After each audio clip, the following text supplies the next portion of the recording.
steaks before, but these Silver Fern Farms lamb steaks are so quick and easy to cook, and they're tender every time. Preheat your pan and make sure that the meat is at room temperature before you start. Just slip those out of the pack, and the great thing is, because these are vacuum packed, they'll stay fresh in the fridge for ages. Some salt and pepper.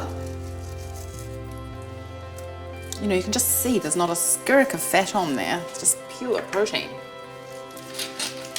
I like to season mine with a little bit of lemon zest. And now what I do is I actually butter the meat rather than the pan. And that way the butter stays actually all around the meat and helps it caramelize, and it produces the most beautiful sauce. So it just goes into the pan, butter side down, and make sure the pan is really hot because you want it to sizzle right away. Got a nice heavy pan here, and I've got it on a medium-high heat. And those are going to take about 3 minutes each side. Pick up the meat and have a look, and look at that, beautiful. So these look absolutely perfect. They've got a little bit of give, so I know they're medium rare. So they come out of the pan, onto a plate. I'm going to cover them and rest them. So if I hadn't been so busy talking, I would have already sliced up some onion. I'm going to cut half an onion, just for my sauce. Fire that into the pan, and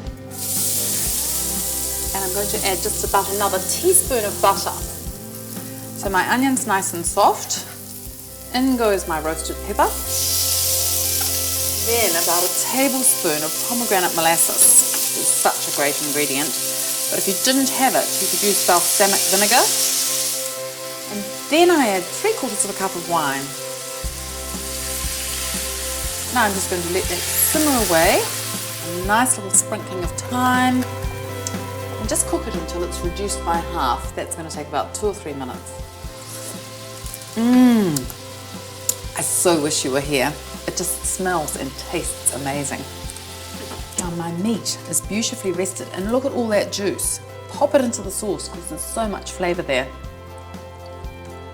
So my grain's running this way, so I'm just going to slice it across the grain. You can really see a little bit of meat goes a long way, and by resting it like this, it's just perfectly evenly cooked, and you can just see how juicy it is. I just wilted some spinach for a couple of minutes, some sauce around the outside, overlap your meat on top. Now that's a dinner to be proud of.